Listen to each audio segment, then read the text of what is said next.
बिस्मिल्लाहिर्रहमानिर्रहीम। अस्सलाम वालेकुम स्टूडेंट्स, आज हम एक्सरसाइज 1.3 का क्वेश्चन नंबर 6 सॉल्व करेंगे।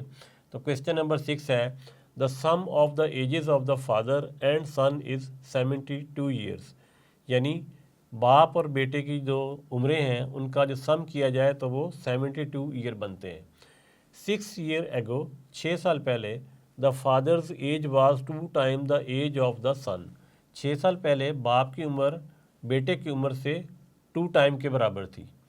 उसके बाद क्या कहता है, what was the son's age 6 year ago. तो 6 साल पहले बेटे की उम्र क्या थी।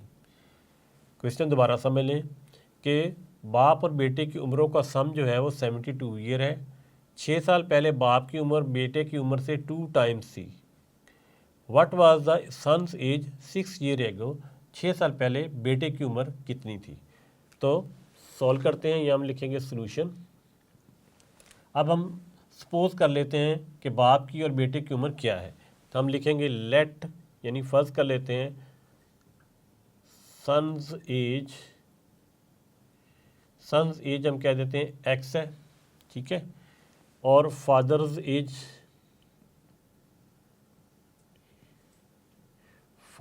एज हम कह देते हैं कि वाई है।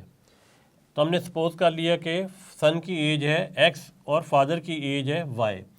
अब सबसे पहली कंडीशन क्या है, the sum of the ages of the father and son is 72। तो according to given condition X plus Y is equal to 72। इसको हम क्या देंगे, इक्वेशन नंबर 1। उसने हमें कहा है कि फादर और सन की जो एज को सम किया जाए तो वो 72 होता है। नेक्स्ट कंडीशन क्या है, 6 year ago the father age was 2 time the age of the son. तो सबसे पहले हम लिखेंगे 6 ईयर एगो, हम लिखेंगे सन्स एज, वो क्या होगी सन्स एज 6 साल पहले, तो उसमें से 6 साल को हम माइनस कर देंगे तो x माइनस 6 हो जाएगा।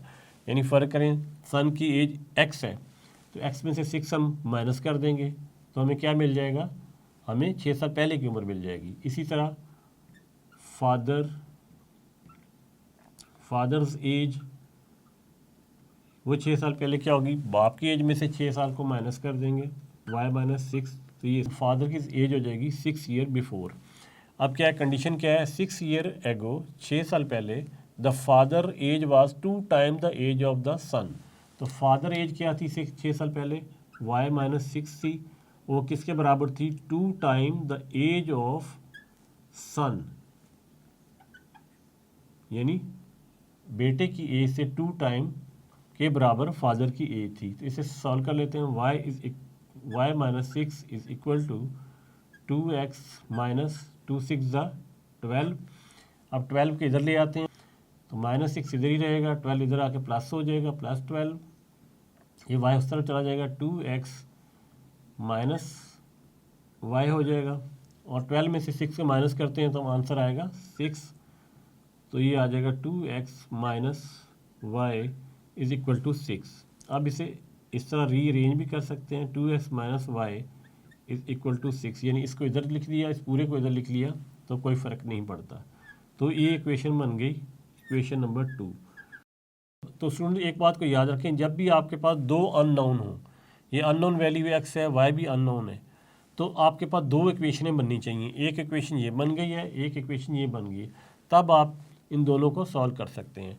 अब हम इक्वेशन 1 और इक्वेशन 2 को सॉल्व करते हैं। हम लिखेंगे from equation number 1 and equation number 2, इन दोनों को हम इकट्ठा करते हैं। तो पहले इक्वेशन नंबर 1 लिख लेते हैं, x plus Y is equal to 72 और 2x minus Y is equal to 6। अब हमने देखना होता है कि किसी तरीके से हमें x मिल जाए या y मिल जाए। अगर हम इन्हें डायरेक्ट ऐड कर लें, ऐड से मुराद है बगैर साइन चेंज किए, तो ये plus Y minus Y cancel out हो जाएगा तो हमें x मिल जाएगा, तो ये ज़्यादा बेहतर है। तो हम क्या कर रहे हैं, इन दोनों को ऐड कर लेते हैं। तो हम लिखेंगे